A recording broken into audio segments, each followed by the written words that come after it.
Mi nombre es Ana Ugalde, tengo 3 hijos. Hace 8 años que estoy en este proyecto del homeschooling. Hola, mi nombre es Tuania, tengo 3 hijos y hacemos homeschool desde hace 12 años. Hola, ¿qué tal? Mi nombre es Maura Kathy. Tenemos 15 años haciendo homeschooling. Una serie original de Buenas Noticias Abigail. Esto es Buenos Padres. Buenos Padres. Podcast. Buenos Padres. Buenos Padres. Buenos Padres.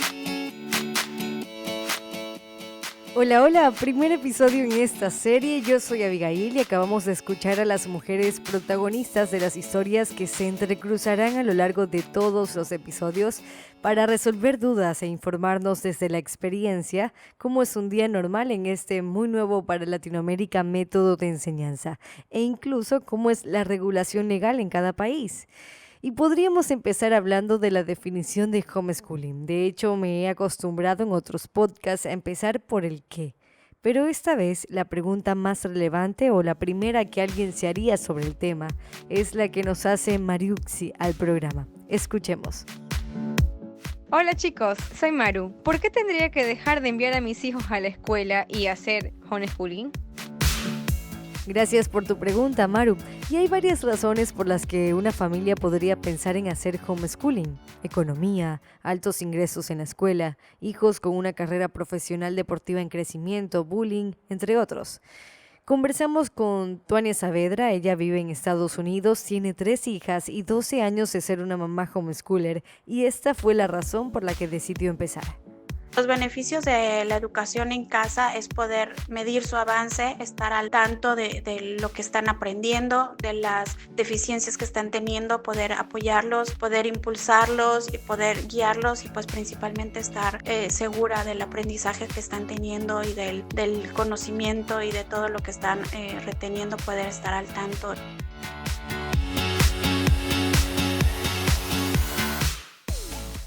Para Tuania, la responsabilidad de guiarlos es de los padres, y esto concuerda con documentos legales, el Pacto de San José, Costa Rica, también conocido como la Convención Americana sobre Derechos Humanos. En su artículo 19 señala que todo niño tiene derecho a las medidas de protección que su condición de menor requieren por parte de su familia. En primer lugar, su familia, luego menciona a la sociedad y al Estado. Ahora escuchemos las razones que Ana Ugalde, mexicana que vive en Estados Unidos, quien tiene 3 hijos y 8 años de homeschooler, nos cuenta acerca de su decisión. ¿Cómo elegí la educación en el hogar? Realmente pienso que la educación en el hogar me escogió a mí. Cuando reaccioné ya teníamos a mi hijo mayor en casa y ahí comencé a relacionarme con otras madres de diferentes comunidades. Me di cuenta que la educación en el hogar formaba jóvenes con mayor madurez. También me gustaría sugerirles que busquen en internet hace cuánto iniciaron las escuelas y se van a dar cuenta que en realidad no estamos descubriendo el hilo negro del homeschool. Antiguamente todo mundo estudiaba desde su casa, así que prácticamente estamos volviendo a las sendas antiguas también en la educación. Creo que si lo pensamos un poco más, tal vez 10 generaciones atrás de nosotros, nuestro tatarabuelo jamás pisó una escuelita como la conocemos actualmente. Es más, que mamá te enseñara en casa fue la forma natural de educación hasta que los primeros colegios se formaron. Entonces, sigamos la recomendación de esta mamá homeschooler y preguntémonos, ¿cómo empezaron las escuelas? Vayamos a un viaje inmediato a la historia. Si nos vamos un tantito atrás, podemos iniciar por Roma. Allí se crea la visión del derecho republicano para constituir el Estado. Allí la educación se estructuró en una cadena de saberes que se conectaron con el modelo o perfil de sociedad que se buscó de acuerdo a un ideal de convivencia práctica y efectiva. La escuela, el liceo y la academia fomentaron la discusión de ideas y el ejercicio del arte propio de esta cultura greco-romana. Incluso el foro romano es en cierto sentido el equivalente al ágora o plaza griega, que era el espacio ciudadano por excelencia donde creció y se desarrolló la conocida opinión pública. Vayamos en el tiempo un poco más adelante con este dato interesante.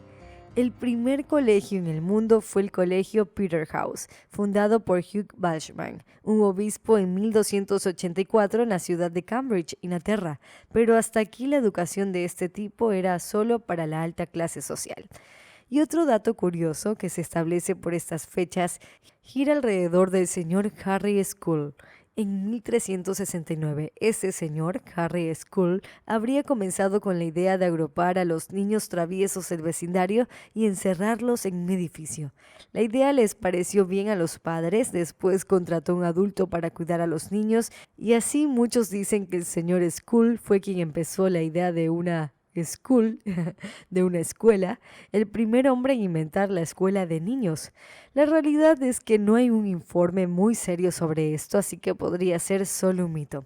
Pero quién sabe, escuela, muy raro, de verdad. Volvamos, durante la Edad Media la educación estuvo bajo la tutela de la Iglesia y se caracterizó por la presencia del latín. En ese idioma se transmitió toda la información.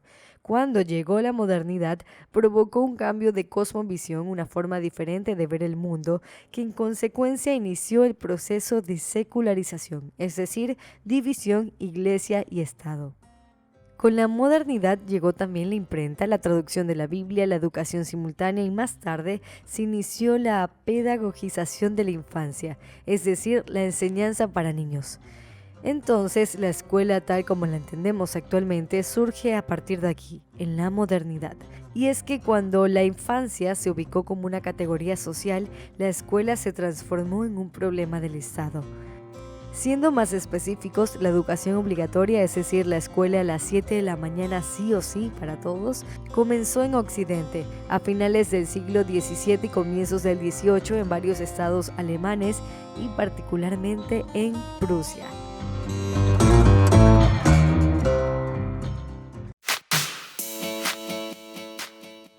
Como bien dicen por ahí, aunque todo parece evidente, ¿por qué no cuestionarnos la educación tradicional? Joaquín Andrade, mexicana de 20 años, nos contó por qué ella, estando a un año más de terminar el colegio o la secundaria, decidió proponerle a sus padres optar por la educación en casa.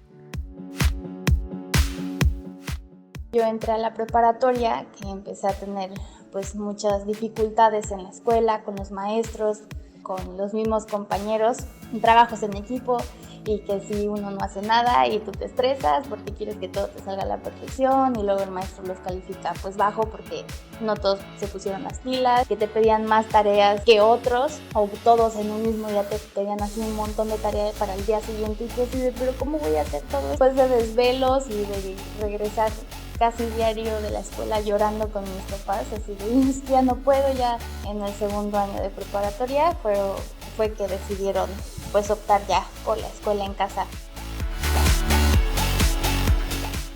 Y este es el otro lado de la moneda y creo que todos hemos sufrido eso en el colegio. Ahora, que sean los números los que hablen y no las palabras. ¿Qué estadísticas sobre las razones del homeschooling en Estados Unidos hay? El estudio brindado por la institución NCES, the National Center for Education Statistics, el 25 de septiembre del 2019 trató de identificar las razones por las cuales las familias escogen esta alternativa. El top de las razones son el 33% por el entorno de la escuela, seguridad, drogas o negativas presiones, el 17% por insatisfacción con la instrucción académica y el 15% por el deseo de dar una instrucción religiosa. Este estudio también logró develar en base a una recopilación de reportes año por año sobre las inscripciones en escuelas públicas, privadas y homeschoolers que entre 1999 y 2016 el número de familias que educan a sus hijos en casa dentro de los Estados Unidos creció de 850,000 estudiantes a 1.7 millones. Elizabeth Meir, una homeschooler graduada a los 16 años, hoy tiene 18, nos contó por qué sus papás en México decidieron la educación en casa. Escuchemos. Mis papás optaron por la educación en casa porque mi mamá decía como la responsabilidad de educar a mi hija está en mí y quién más O sea, ¿a quién le importa más mi hija y se va a preocupar más si quiere lo mejor que pues los propios papás? Responsabilidad, esa es una palabra muy interesante y el diccionario de la Real Academia Española la define como deuda, obligación de reparar y satisfacer por sí o por otra persona a consecuencia de un delito, de una culpa o de otra causa legal. La pregunta es, ¿tenemos una responsabilidad con los futuros hijos que la escuela tradicional puede satisfacer? Lo analizaremos a lo largo de los siguientes episodios. Hoy hablamos del por qué la educación en casa fue una opción para mamás y las razones según estadísticas. En el próximo episodio responderemos a ¿qué significa homeschooling? Amigos, esto fue Buenos Padres. Podcast. Buenos Padres. Buenos Padres. Buenos Padres. En esta serie de podcast recorreremos un sinnúmero de fuentes, casos y testimonios de vida para descubrir cómo el homeschooling nos ayudará a ser buenos padres. Un repensar lo cotidiano para los millennials.